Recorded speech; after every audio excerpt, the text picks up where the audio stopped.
thank you for joining us for Unpolotik Podcast. This is a conversation. So it's going to be chill. It's not going to be something too deep. And we want to unpack your journey, your passions, and some pressing political and social realities that Zimbabweans both in and outside the country are navigating. So we're going to do it about 30 minutes. And then, let's start. So I'm just going to drop in the first question. So how are you doing, for instance? What's been keeping you busy these days? I know you're in Zimbabwe. We've talked a couple of weeks to get this podcast going. Give us a breakdown of what you've been up to. Thank you for having me. Wonderful introduction. Appreciate it. Yes, a lot is happening. There's a lot on my plate. It's a very interesting time. We're experiencing a shift geopolitically as a country and as a people, and we're experiencing this shift within a global shift as well. The world is changing very fast. Blink and miss it, and it does affect Zimbabweans, both in, like you said, both in Zimbabwe and outside in the diaspora. Perfect. I know our journeys are quite similar in that we both studied law and roads. I haven't practiced. You've been in the trenches for quite a while. So as a Zimbabwean lawyer based in South Africa, tell us a bit about how this path unfolded. Why did you study law? And how has been the journey so far while practicing in South Africa? Okay, great. Well, that's a very loaded question. Why did I study law? I made a decision as a young man, as a teenager, to become a lawyer. I had hoped to become an athlete. It was one of the things, still a passion of mine, being an athlete. Sports is very important to me. It's psychological, it's emotional, it's physical, it's it's a passion. Either you get it or you don't.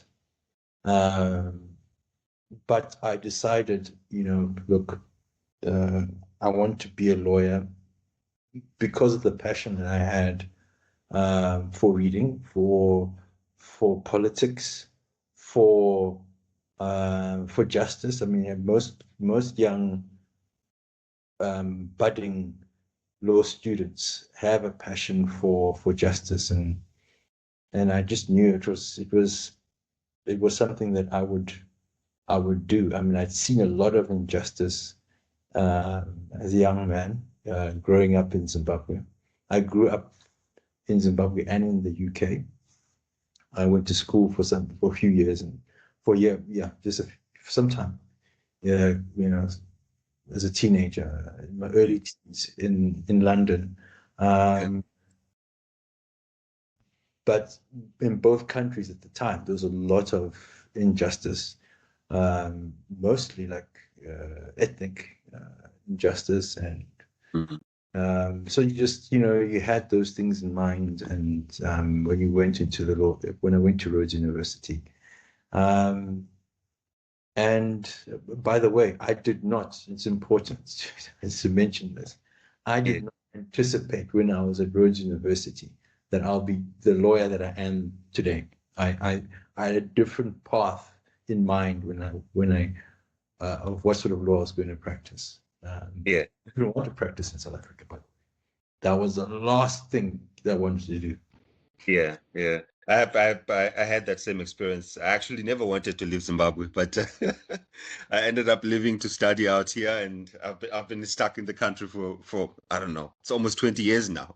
So speaking on justice, you've been involved in representing Zimbabweans in one of the biggest migration cases in South Africa. I don't know if you're free to have a conversation on that, how the court case is going so far. And what drives your work in this front? I know it's very risky in South Africa. It's scary times because there's an uptake now of a lot of xenophobia happening within the country. How do you navigate the risks of representing Zimbabweans in South Africa, also on the migration issue? And how is that case going? Okay, There's many cases. There's many cases, and they're at different stages of maturity. There's a very large case that is going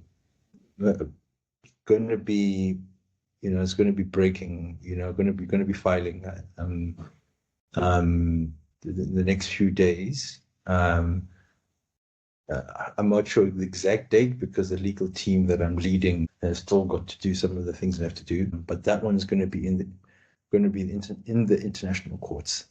That's going to be very, very interesting, and I'm quite excited to get that one on the go.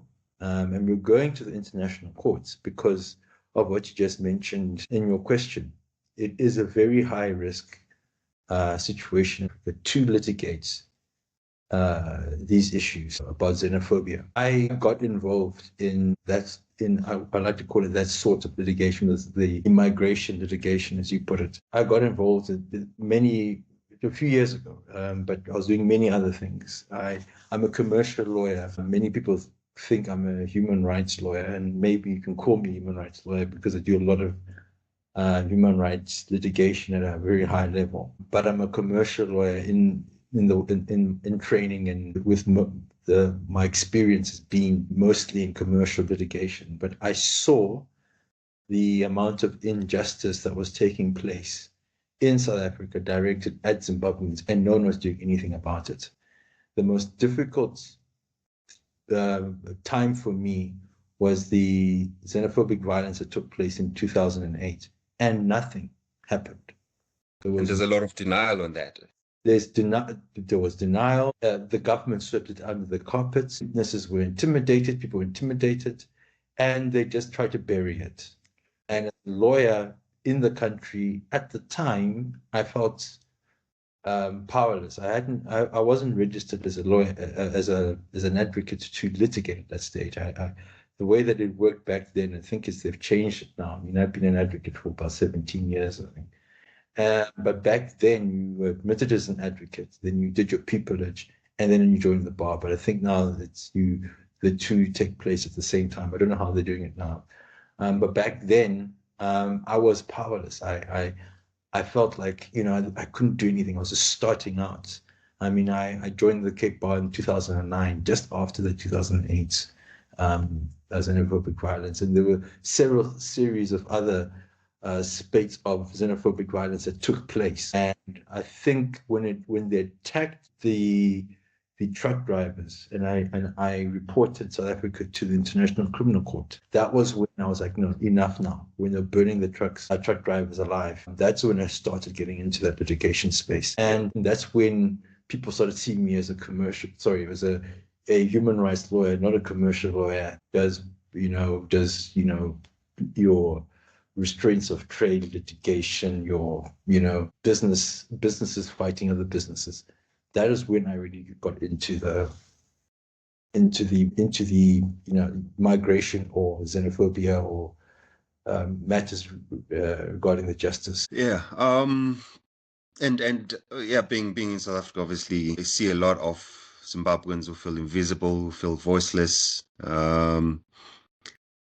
What would you say is missing? Because I know a lot of people, for instance, who have children in school, fear. Some don't even take their kids to school because they're afraid that their kids won't be admitted. But there's a constitutional court, obviously, that says, irrespective of standing within the country, you are able to go to school in South Africa. What should you say to Zimbabweans within South Africa who are being denied healthcare, who are being denied access to schooling? What would be your advice to them, and what could they do to obviously get ahead of that fear and being voiceless within the country? It's a loaded question. What can they do? Zimbabweans in South Africa who want their children to go to school, have challenges getting healthcare, they have to know that they've got rights. And they have to know that they are not, as they've been described by xenophobic politicians, what have you, they're not freeloaders. They contribute to the South African fiscus, right? They pay tax every day, whether they're filling their cars with petrol, whether they're buying groceries at the shops. They are paying tax. they're contributing to the South African economy. That's just tax. That's before we even go into the economic activity and the skills that they provide for South Africa. All of it is a contribution.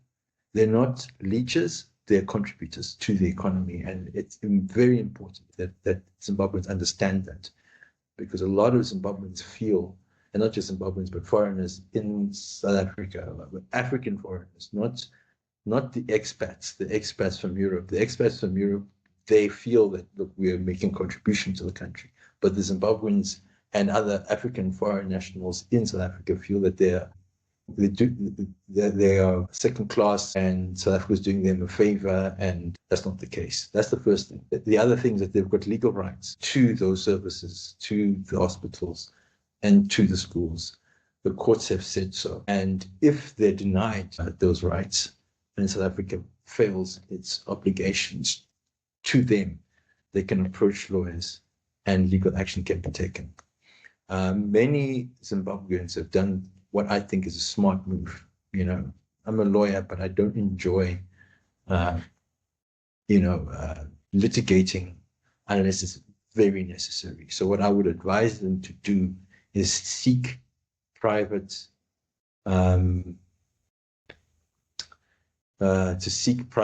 medical service, or to go to private schools. That is if I was in their shoes, that's what I would do. Yes. I know we spoke about you have received threats, I'm sure, over the past few years with your work. Are you able to go into detail with some of those threats and what you've done so far to try and get ahead of them and try get the conversation towards where people understand the role that you're playing within the country, and not just for Zimbabweans, but for some South Africans also that you do represent in different cases? Yeah. Well, I have private security. Okay. I have private security. I have investigators. I've got a huge team behind me. Yeah. I've got without giving the details of which, it's obviously sensitive, and I don't want to. I'm sure my detractors will be watching this. With the time, which I know some of them do have a lot of time. Yeah. Have the facilities to protect myself. And yes, I have death threats. You know, I receive a lot of death threats, mostly on social media. But I have had death threats where the people who are threatening know details about me. They can only have been found out from following me, or or using their own various surveillance methods. Even on social media, a few people would make a comment and say that, look, I think one of the death threats was, we know you park in this parking bay, and you're going to be shot from a distance with a revolver when you leave your vehicle at that parking bay. And that death threat I did take to the police. It was very specific because it was my parking bay. It knew the car, and they mentioned exactly how I'll be assassinated. I have been physically attacked in a restaurant. I've been physically attacked in a restaurant, an upmarket restaurant. I won't say the name. I don't want the owners to sue. But an upmarket restaurant in Sandton, a person attacked me over these issues. I was attacked. Well, there was an attempted attack when I was running on the road. Like I said, I'm a fitness person. I was running on the road, and I heard what I thought was road rage. I had my earphones on, and I was running, and I could hear hooting cars, etc. and it was road rage. And then I turned my shoulder, and I saw that no, actually, this isn't. It is road rage. It's not between two vehicles or more on the road. It's these people that are trying to get it. And that was very intimidating because, again, I was running, and it was in Sandton, and I had to then, thank God I think I was passing Morningside Shopping Center, so I actually turned in, and that was quite, that was one of the more dangerous incidents, unfortunately. So the threats do come, but I've taken measures to protect myself from them. This is quite scary in a democratic state, to make matters worse. What we think is a democratic state, but that's such is the space in African politics, and obviously you've been quite strong within that particular area. Also, I think perhaps we should move our focus into Zimbabwe. You're doing a lot of work. I understand, I'm not sure if I'm correct in this. Are you representing ZANU-PF within South Africa, or what role do you play there? Okay.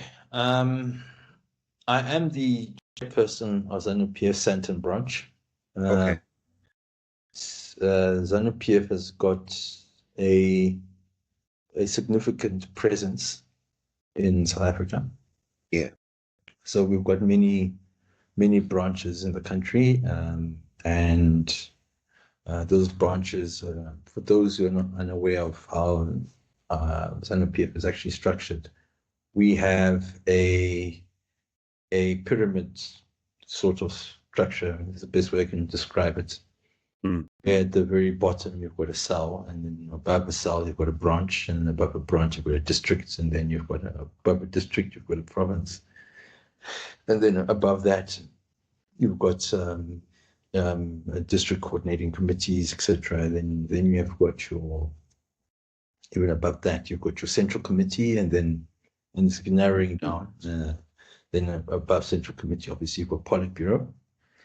Then you've got the presidium. So I would say I'm low management. That's the best way to describe myself as chairperson of Sandton branch. Sandton branch is, it's a branch full of professionals. And the work that we do is mostly focused on getting Zimbabwean professionals to come back to Zimbabwe and contribute to the economic development of Zimbabwe. That's mostly what I do within the party.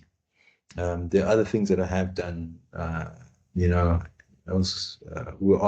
of us were asked to get involved in the anti-sanctions movement, which I did. So I was involved in some of that work, but that is pretty much, the sanctions many of those sanctions have been pulled back. So the necessity of that work has reduced, and most of the work that we're doing now is just bringing capital and expertise and investment into Zimbabwe. Perfect. And how's that investment drive going? There's a lot of work happening currently in terms of infrastructure development. The ZiG currency has been in a comfortable space, let's say, for a couple of months now. How's the investment drive happening? What areas are Zimbabweans who are in the diaspora, for instance? What areas can they look into in terms of investments, and how can they contribute to that development? Okay, the most important thing for the Zimbabwean, this is my advice to Zimbabweans in the diaspora. Very, very important. I hope I see in the corner of my screen here that's frozen. Is that a problem? It's frozen, yes, I've seen also. But I didn't want to stop you. I think maybe it might be recording in the background, so I didn't want to stop. But all right, it's fine. All right. Yeah. So my advice to every Zimbabwean in the diaspora, and this is the best advice that you will ever hear, and you'll remember this: bookmark it. the most important investment that you can make, not just for Zimbabwe, but for yourselves, for every Zimbabwean, is to get involved in property in Zimbabwe. It is time to do that. Yeah. The people from all over the world are flocking into Zimbabwe to buy residential property, right? They're coming to stay here. South Africans are buying property in Zimbabwe. They're tired of living in South Africa. That's the truth. I mean, whether you like it or not, and there's a lot of political argument both ways that on this issue. Say no, don't go to Zimbabwe, don't invest. But the South Africans are buying. Yeah. Chinese are buying. British people coming in, they're buying.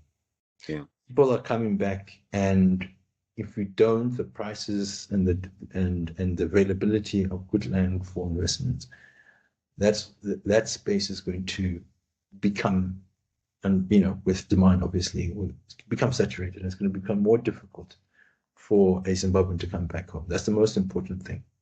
I am involved in many initiatives that are going to become more public with time on Zimbabweans returning.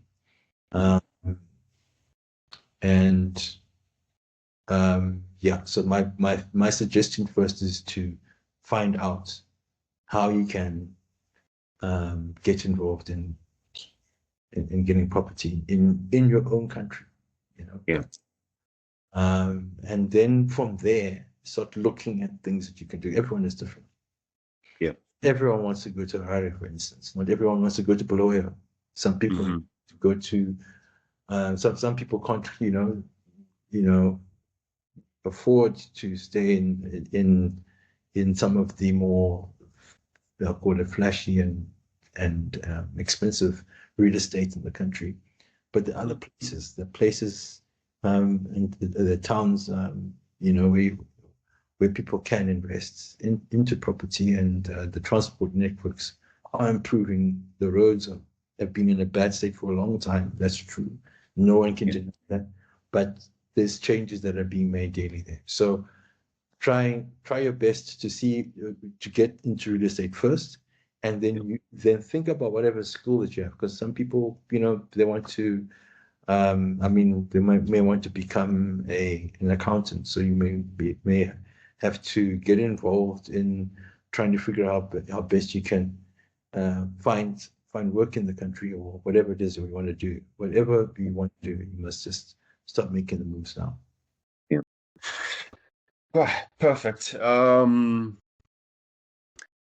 I think we've delved into the deeper topics, and I had a question around those in the diaspora. Obviously, I've heard a couple of people speaking about opening a bank for Zimbabweans in South Africa. Is that something that you think would be a good idea? Is that something that's possible? These were conversations around a cooperative bank for Zimbabweans in South Africa. Also, obviously, going to invest in Zimbabwe. Is that something that you've had in terms of conversations around your circles? No, we've not had that conversation, and I'll tell you that I don't think that's going to work, and I don't think it's necessary. Let's just start with the fact that Black South Africans, for the longest time, and we've been talking about this, your EFF supporters, love to talk about this subject. Even some ANC supporters too. A bank for Black South Africans. They can't get it done, right? The regulations, it's just almost an impossible task to open a bank for Blacks and the indigenous to that territory, and they can't get it done. The banking sector is itself saturated. So many banks in that country, in South Africa, and we're going to be competing with these guys, and they've got humongous market share. The South African banks are massive. If you look at the top 20 banks in Africa, I think the top 10, half of it, more than half of it, 60 to 70%, I suppose, are actually South African banks. Yeah. So it's pointless. Yeah. So I don't think the Zimbabwean diaspora should be too concerned in trying to open a bank in South Africa. Mhm. And I mean, I haven't even gone into the ways, the many ways in which, um, uh, indirect ways in which they will stop that from taking place. Yeah. Pressures they put through, etc. You will struggle to. It will be a nightmare. It'll Yeah. be a nightmare, and you'll spend lots of money trying to get nowhere fast. Oh. What I would probably um, advise, or my advice would be to Zimbabweans in the diaspora, because I do know the financial services um, um, industry um, is unfriendly to Zimbabweans in the diaspora in Mm. South Africa. Yeah. This is a fact. They closed bank accounts. Capitec closed various ZEP bank accounts in January, and I was interviewed on that issue. And I put pressure. I used I've got a lot of influence now, so I can put pressure on the bank, which is something that's that I never thought I would have the Yeah. ability to put pressure on a bank. So I did put pressure, and the Capitec actually responded to me on Twitter to say, no, look, we resolved the issue. We apologize to ZEP holders who are affected. So we know that the banks are unfriendly. And the best advice that I have for people in the diaspora is to seek financial services products outside. That's some Okay. discussion that's we can start having soon. It's going to take some time, but that is the best advice, because South Africa is unfriendly to Zimbabwe in many ways. It's financial services, it's on the roads, it's in the hospitals, it's in the schools. Yeah. I mean, the banks, it's in insurance. One of the Yeah. things that we're taking up, you mentioned, I forgot to say, you mentioned what litigation I'm involved in at the moment. The big thing that many people had an important meeting with the Zimbabwean ambassador, where I meet every now and again with these Yeah. issues, at the beginning of December, over unpaid pensions. Wow. Zimbabweans, it's in the billions. Wow. South Africa is sitting on billions of rands of unpaid pensions towards Zimbabweans who have been just phased out. Yeah. We're talking about UIF, which is a Yeah. big. Yeah. Many ZEP holders every Zimbabwean who works, everyone who works in South Africa plays legitimate work, and many Zimbabweans do take part in legitimate work, contrary to what your Dudulas and what have you, your xenophobic groups believe. Yeah. They're UIF, and when they get discarded for whatever reason, because of the permit issue or whatever else it is, or they feel that they're forced to return back to Zimbabwe, or whatever happens to them, even if they stay in South Africa, they're not paying the UIF to Zimbabweans. And there's Yes. billions that's sitting there in their accounts. And they're Wow. making it so difficult for Zimbabweans to collect their money, their own money. This is their property. Money is property. It's a proprietary right that we're discussing here, and yeah, it's theft at a the grandest, at the most the largest scale ever. No, Mm. it's never happened on the planet. There is no equivalence besides South Africa of the amount of money that has been stolen Mm. based on just ethnicity. It's madness. So it's something that I do know that the Zimbabwean government, through our ambassador, has been, because we had that meeting, and he actually said that he's going to be taking it up when he meets with them. But yeah, it's we know we're being abused. Yeah. And the abuse is something that can be quantified in dead Zimbabweans. I mean, I know that when the union or organization represents Zimbabwean truck drivers.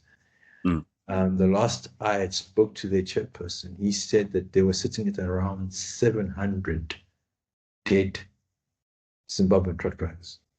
700. That's crazy. It's a lot. That's a lot of people. That is just and that was pre-COVID. Mm. That was pre-COVID. 700. And the pressure we put, known as we were not talking about the truck drivers aren't being, the heat on them has come down. Yeah. I did lay charges at the International Criminal Court. They wrote back to me. They said that they're monitoring the situation, and if I've got any further evidence, I must come back to them. And incidentally, now that we're on that point, the complaint that the Legal Practice Council has asked me to deal with, that these new, I think people are saying I should be kicked out of the country, was because of that complaint I made to the International Criminal Court about South Africa. They said that I'm trying to destabilize the region. But really, the people who are committing the violence are saying that the lawyers who are complaining about the violence are destabilizing the region. It's the most bizarre situation ever. But that's just dead people. There are many dead Zimbabweans as a direct result of xenophobic violence. And then we look at the money that's been lost. Again, billions of rands for ZEP holders who had to apply for waivers, only to be told, and they did apply for these waivers, only to be told that the waiver is not necessary. Yeah. I saw that. So they're taking money and they are unnecessary. And I mentioned it in the litigation. I said that you do not need to ask to apply 1,500 Rand for permission to apply for a permit. So you're applying for permission to apply for a permit, right? Yes. This is the logistic, the way in which South Africa, and I mentioned it on SABC, and I got into a lot of trouble. And the Motso lady wanted to sue me for 200,000 Rand. It was in the newspapers everywhere. And I said that this is the biggest fraud that's ever been committed by a state. South Africa defrauded these NEP holders. You cannot take people's money for service and then not give them that service. That's fraud. I mean, it's straight up fraud. If I were to take money for a particular service, say, all right, listen, guys, I'm going to open a bank account for you. I take your money and I don't open a bank account for you, or I'm going to drill a borehole for you, and I take the money for the borehole, but I don't deliver a borehole. What I'm doing is fraud, and that's what the South African government has done at an industrial level, at scale. And the money is sitting there, so they're creaming Zimbabweans. They're milking Zimbabweans. Yeah. And it's an unfortunate situation. Something has to happen. Oh, very sad. What we have to go through out here in the diaspora. Maybe just to turn now into one of the last questions, something much more simpler, some rapid fire questions. What's your favorite Zimbabwean food? Favorite Zimbabwean food? Yes. I'm a fish person. Yeah. Grilled bream. Oh, I can't do bream for some reason. Maybe I don't know how to cook it. Grilled bream, a grilled bream from Kariba. That is my favorite. Is nothing better. Fresh bream from Kariba. Grilled and done the way it's done in Kariba. That's my best. Yeah. I was thinking of turning a pool back home into a business, into a fish business. Oh, okay. But I'm still to get to it. And then the next question is something most people get wrong about lawyers. What do most people get wrong about lawyers? Yes. Oh, that one. The